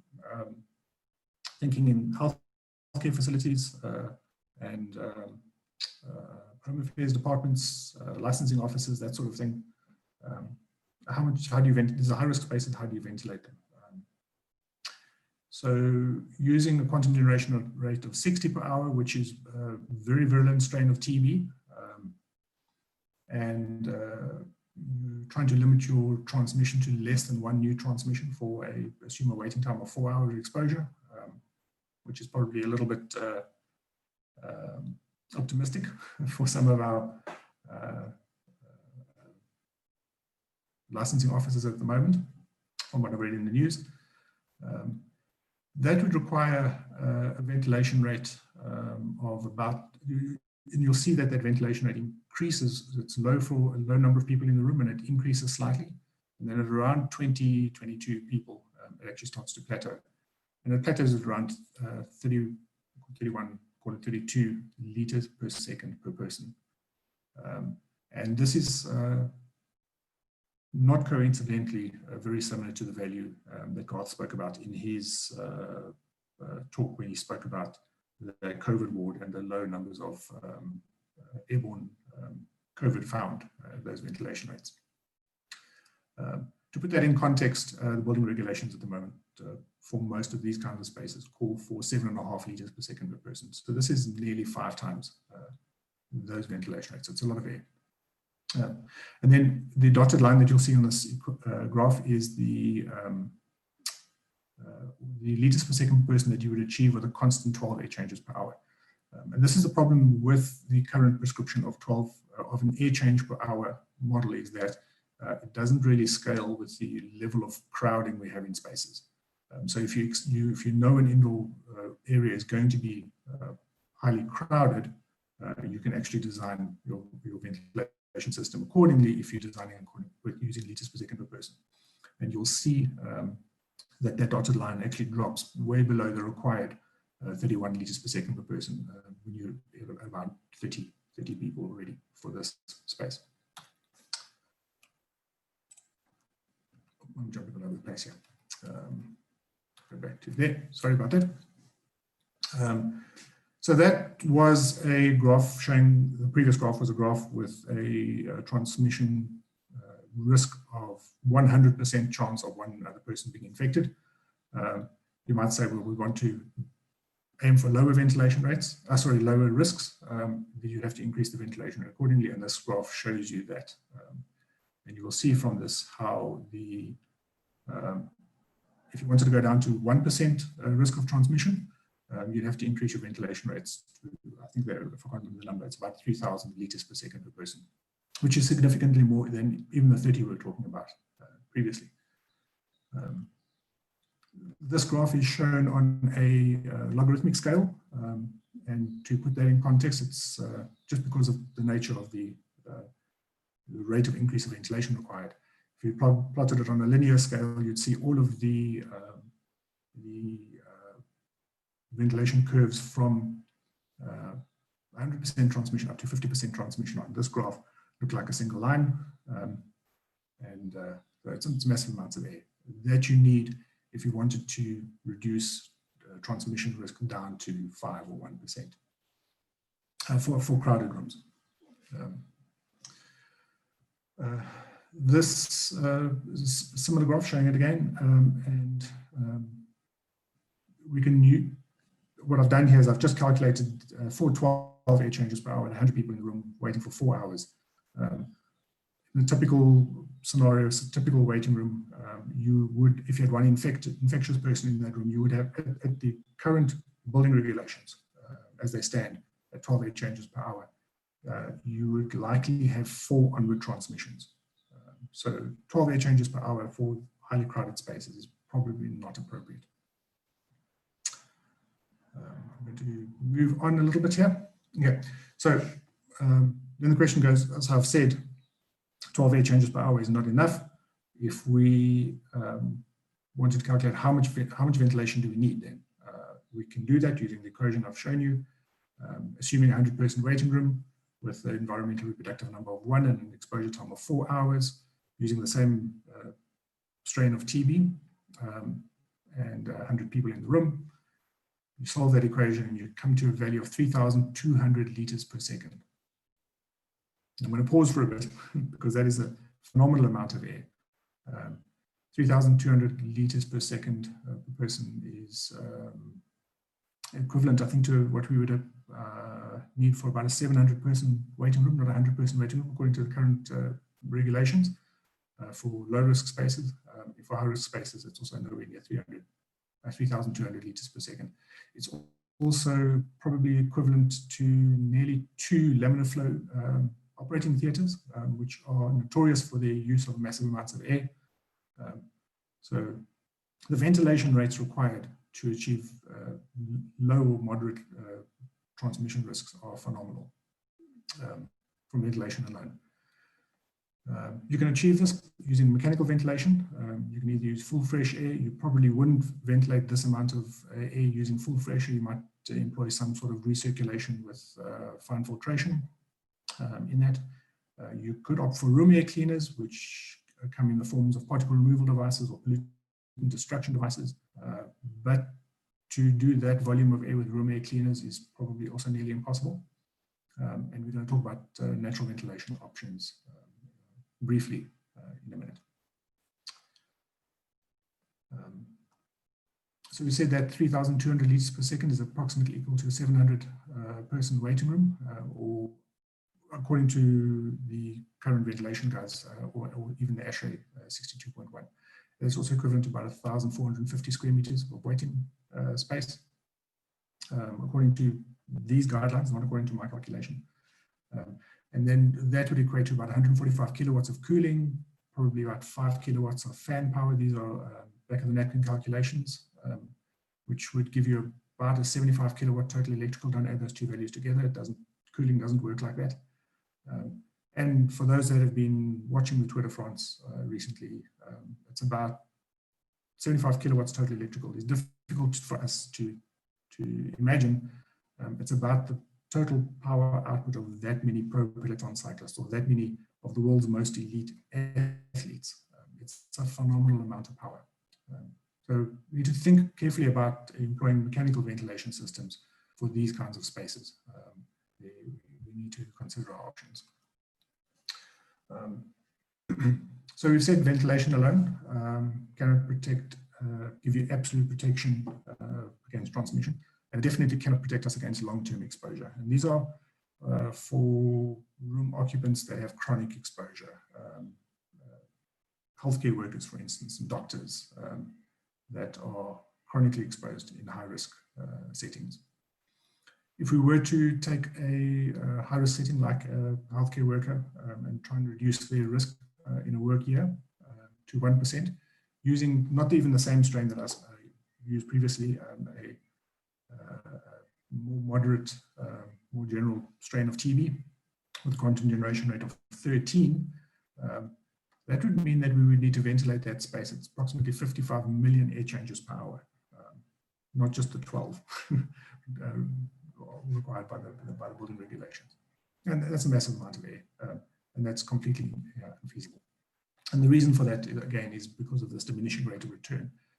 That to move from 5% to 1% takes orders of magnitude increase in ventilation rates. If you were ventilating a hospital at 55 million air changes per hour, it would probably look something like this. So let's talk about natural ventilation. We spoke about the 3,200 liters per hour as liters per second, sorry, as a target ventilation rate. If we consider natural ventilation as an alternative, the building regulations say that for naturally ventilated space, your windows need to be about 5% or more of your floor area, window area. So for a 100-person waiting room, we give you about a 90 square meter floor area normally, not the 1,500 square meters I spoke about. That would mean a window area of about 4.5 square meters, simple calculation. If you add your doors in as additional ventilation apertures, you can be up to about 8 square meters. And an imperceptible breeze in an indoor space for an air-conditioned space, it's about 0.25 meters per second. Under natural ventilation, you could probably push that up to about 0.6 meters per second before that breeze would even be noticed. So an imperceptible breeze through 8 square meters of openings gives you somewhere in the region of about 2,500 liters per second. That can be as high as 41 air changes per hour, which is often something people don't consider. That you don't feel air movement, you don't realize how much air is actually moving through that space. Opening windows and doors can give you phenomenal air change rates and should not be discounted, especially not in favor of mechanical ventilation in our fantastic climate in South Africa. I know it's a little bit cold here in Pretoria where I am today, but yesterday was definitely beautiful. Okay. Also want to talk about other design issues, ventilation design issues and architectural design issues. And there's some research papers that have been published some time ago even, and more recently, which point to exactly the same things that I've been speaking about today.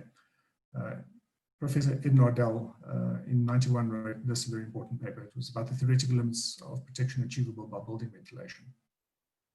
And in this paper, he said he was looking mostly at TB and trying to make a case for the use of UVGI, which is still well supported. His case, I mean, not UVGI, unfortunately. In his paper, he said that ventilation levels that are inadequate for comfort. So if we are not even ventilating well enough for comfort, those ventilation levels will greatly contribute to indoor transmission. He also went on to say that the protection from ventilation levels, the protection that you would get from ventilation levels above comfort levels may be inherently limited. And that, I think I've hopefully demonstrated with the calculations I've shown you, is that to get measurable or acceptable improvements in protection, we need to increase our ventilation rates phenomenally. This is also quite an important study by a paper that was published in 2016. In it, they say that like droplet transmission, the risk of airborne transmission is greatly increased with increased distances. And our understanding of airborne transmission is becoming hopefully more nuanced under COVID than it was with diseases like TB and measles, where we had this very strong long-range transmission considered as the form of airborne transmission we're concerned about. With COVID, it seems that there's this short-range airborne transmission, and it has a high risk at close proximity, and it is greatly reduced with increased distance. So this was an excellent paper, and was perhaps a little prescient. Yeah. One of my favorite authors, and unfortunately I struggle to pronounce his name, Morzada, published a review in 2012 and said the most important contributing factor to indoor transmission is the airflow path between the contaminant source and exhaust, and not the air changes per hour. A lot of modeling was done for this paper, and essentially said we need to think about how we design our indoor spaces and where we put our people in relationship to ventilation openings and the movement of air within that space. It's going to be much more effective at reducing indoor transmission than just increasing air changes per hour. The CSIR, we also wanted to look at the impact of proximity. And so what we did is a CFD study where we modeled the same 100-person waiting room that I've been speaking about previously. what we find is that the separation between the source and the target is fundamental in reducing airborne contaminant exposure levels. Increasing the ventilation reduces the cumulative exposure for both the whole room and far-field transmission zones. But this is what the important bit is that a more rapidly diminishing benefit was seen in the near-field zones than in the far-field zones. So if your people are packed, or where your people are packed closely together or sitting close to an infectious or source of infection, you're increasing your ventilation rate. The benefit of increasing ventilation rate decreases more rapidly than in the far-field zone. So it's more important to be separating people than to be increasing ventilation rates. So in conclusion, we still agree that ventilation is important to control airborne transmission. However, and I think Garth used exactly the same term, that ventilation is not the panacea often promised. Most often, higher ventilation rates are required than what is feasible for these kinds of airborne diseases. And obviously, 12 air changes per hour in many cases may not be sufficient. In some cases, it's probably too much, but in most of these congregate settings where we have high concern or high risk, 12 air changes per hour may not even be sufficient.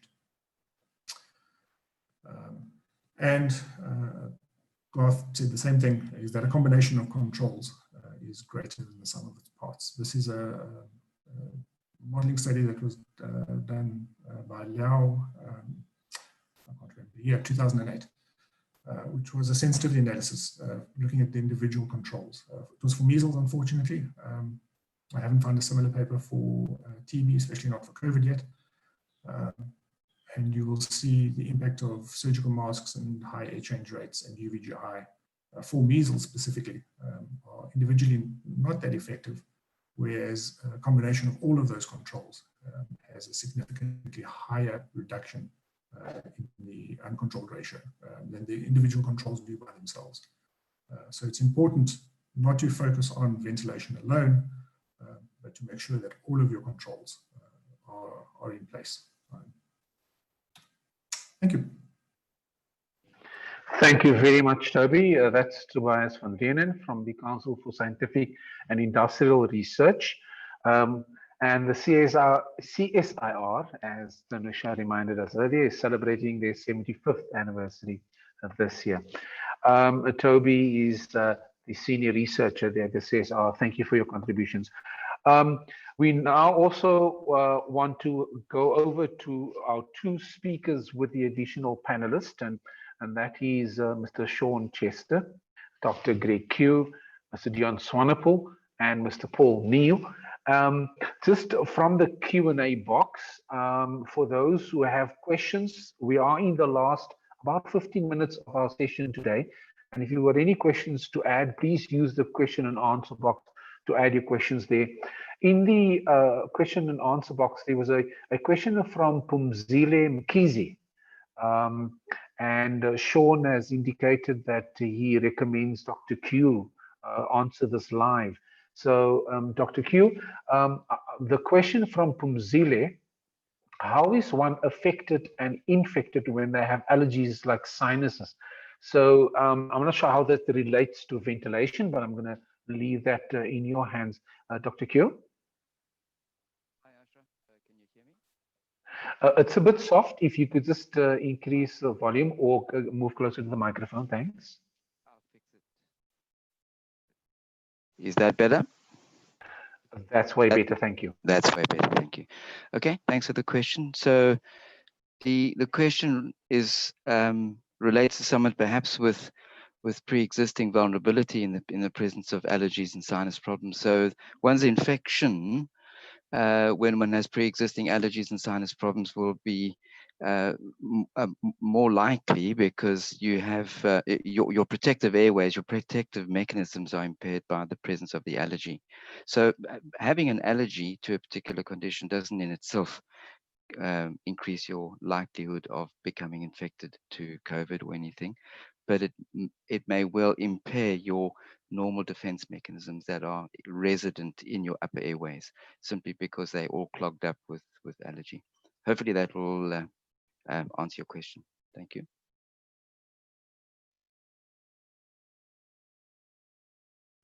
Thank you for that, Greg. And then there's a question that's still in the open section in the Q&A box.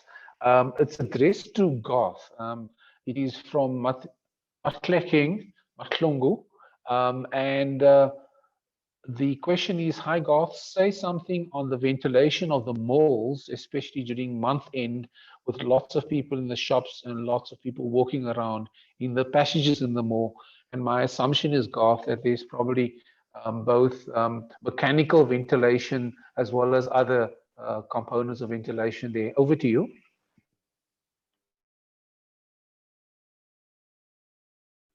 It seems like we can't hear you, Garth. I'm not sure if you are muted. Okay. Great. Excellent question. Thanks. And this is one that's actually, which I've been thinking about. I went to the mall, and if you can smell that the air is stuffy in the mall. For instance, we were going to go buy my son something for new school shoes. If the mall's stuffy inside, it means that you're not even meeting, most likely, actually then the basic requirements, 2 air changes per hour. And I think that the problem is that malls, my best guess would be that they haven't increased the ventilation, that the ventilation rates, they haven't got the dampers to open. And that within a mall where you could actually then look up and actually see the dampers in the ceiling, there's no apparent air coming through, it's a stuffy shop within a mall, the likelihood that you've actually got very poor ventilation in that room is very high. Together with then, and that can be actually the dominant transmission mechanism is through aerosols, because there's so many people in that crowded space. And so in line with Toby actually then said, the more people you have in the space, the poorer ventilation, the risk really goes sky high. And so it can become a real driver of actually then COVID-19. So yes, if you walk into a mall, you feel the place is stuffy inside, you know then there's poor ventilation. It's an excellent indicator of poor ventilation. They're probably not even meeting the basic requirements for ventilation. Thanks. Thank you very much for that, Garth. And then to ask Sean Chester, Dion Swanepoel, and Paul Neal. Sean, Dion, and Paul, I don't know if you want to add anything to the points made on those 2 particular questions, but more particularly on the questions that if you've answered thus far. I see you've been active in the Q&A box. Are there any particular questions that seem to be trending in the Q&A box? Ashraf, do you mind if I come in there? Sean, yeah. Please proceed. Thanks. I'd like to, and I think those presentations were excellent. Thank you very much.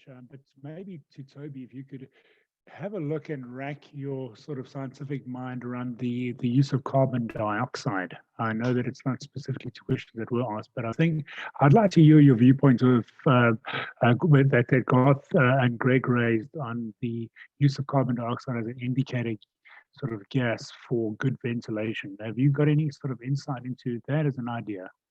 Thank you. Funny you should ask. It's a significant portion of the work that I do looking at CO2 and the how we use CO2 as a risk indicator. The CSIR has developed a number of devices now which can be installed. We have piloted them in healthcare facilities and will continue with some pilot work this year. It's an online device which is installed in a high-risk space and continuously monitors the CO2 levels. And with CO2 levels, you don't need to count the number of people, all sorts of things. It's a very simple measurement. The calculation resolves quite easily. So you can just measure CO2 levels and from that determine what your per person ventilation rates are. And from some of the formulas I've shown you now, you can go and calculate, well, from that, what is my environmental reproductive number, what's my risk level in real time in this space. And what these devices do is that they report back instantaneously. if you've got a alert level or alarm level, they report back to the responsible people for that space to say, hey, this area is a high risk at the moment. Something's gone wrong. It's overcrowded. The windows are closed. Your ventilation system has failed, and you can respond in real time. As we showed you with that equation, the Wells-Riley equation, time is a factor.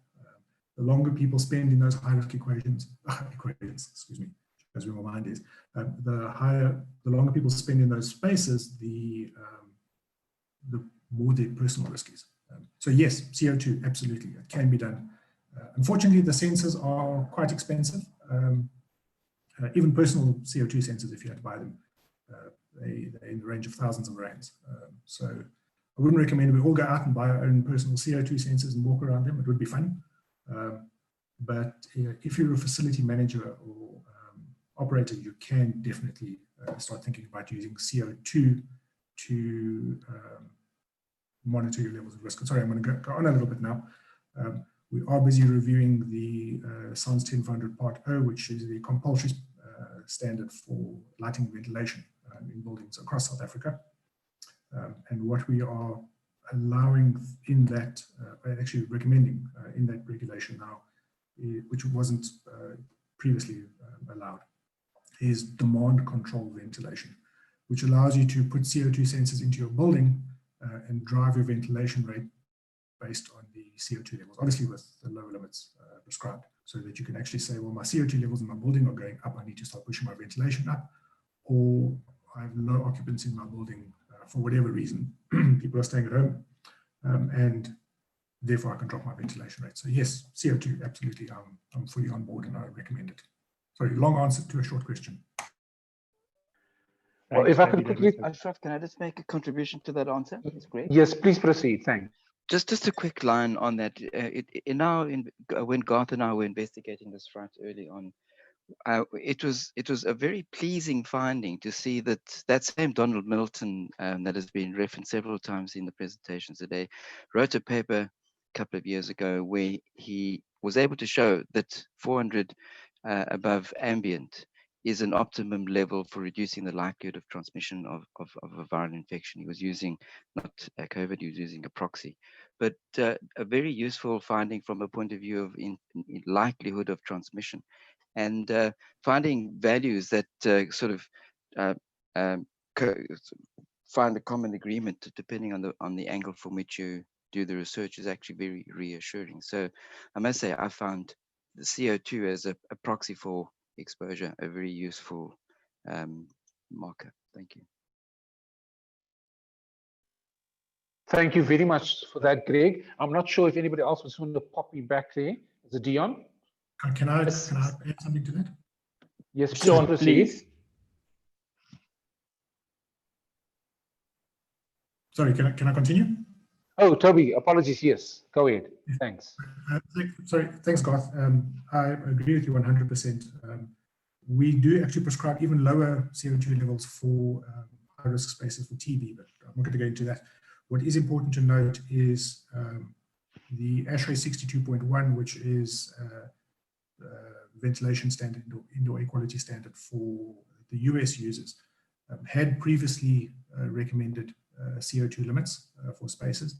The latest version of that standard, the 2019 version of the standard, has actually removed that recommendation. And I don't understand why quite yet. So that's something worth investigating further.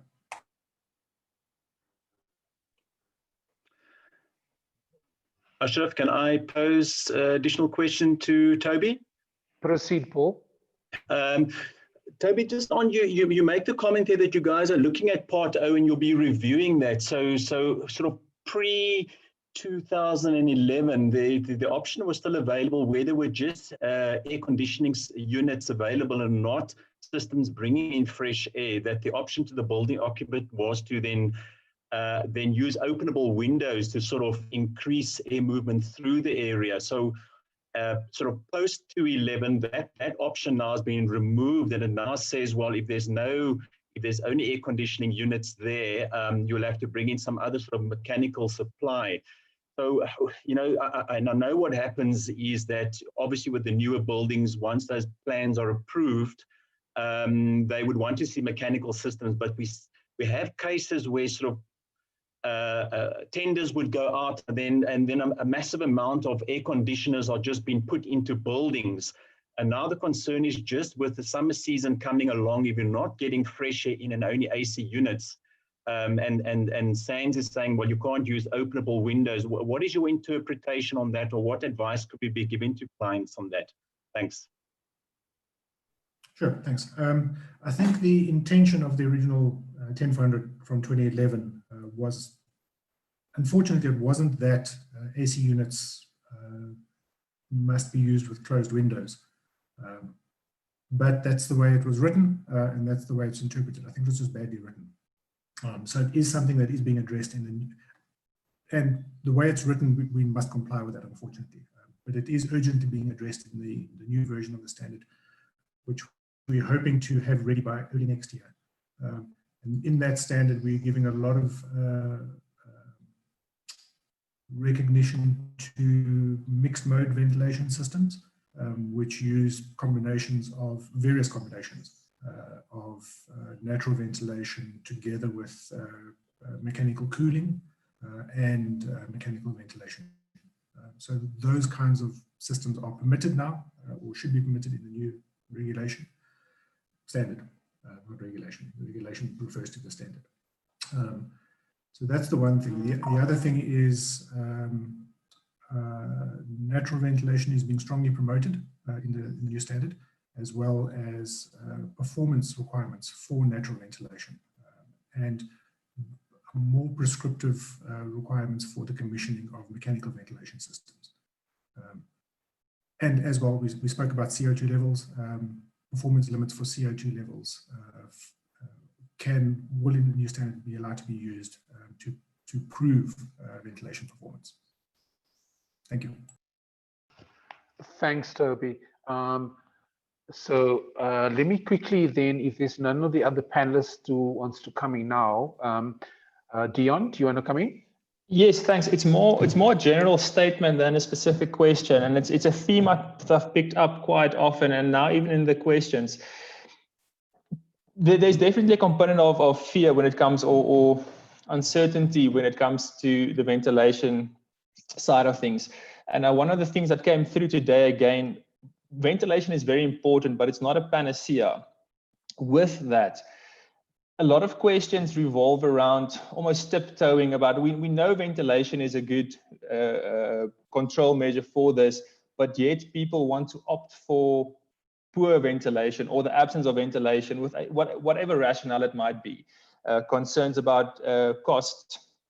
The thing is, this is not an easy discussion. We know what works, and I think if you have got with that, one of the things I think it was something Mr. Hunter mentioned in his previous presentation, there was a failing with regards to compliance with the SANS ventilation standards in the past, and it's being picked up now. And that is why a lot of places don't have any mechanical ventilation, because it's something that was a bit under the radar. And all of a sudden, I think all that low-hanging fruit has now been aired. It's more, like I said, more a general statement. Point is, we're not going to get away from ventilation. We need ventilation in areas, and the very least that places should be complying to should be the SANS ventilation code. There isn't a quick fix otherwise. There's a lot of other things that we can do to mitigate. But even if we look, your air decontamination units, because that's one thing a question I get often. Can we use the air decontamination units? Sure, you can if there's no other solution. But again, it's not, people are looking for panaceas, people are looking for quick fixes for something that it's a lingering problem that has now been exacerbated by the COVID sector. So yeah, more general comment of a theme that I've picked up from a lot of people.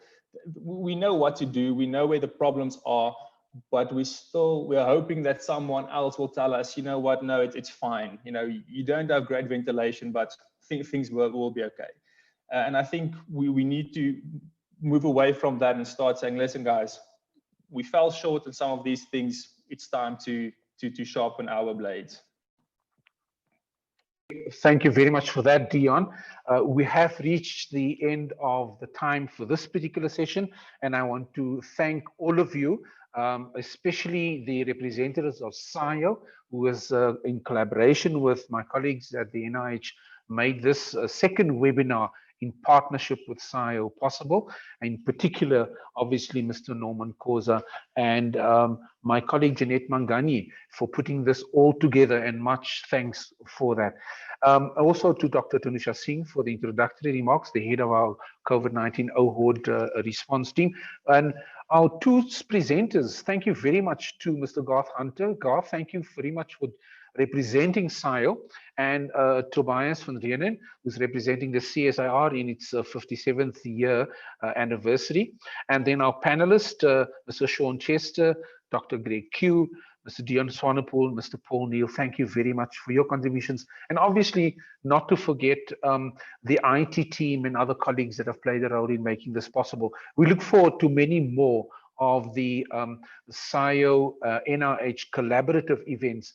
Just one question that Vishal Singh asked was broadly around the issue of ventilation and sick building syndrome. Just to say that your question there on Legionnaire's disease linked to sick building syndrome is going to be addressed on Thursday, when Legionnaire's disease is the next topic of our NIOH COVID-19 webinar series. And on that point, I say thank you very much to all of you. Goodbye and stay safe.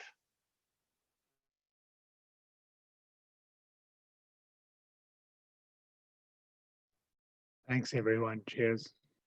Thanks, Ashraf. Very good job. Thank you. Excellent. Thank you, everybody.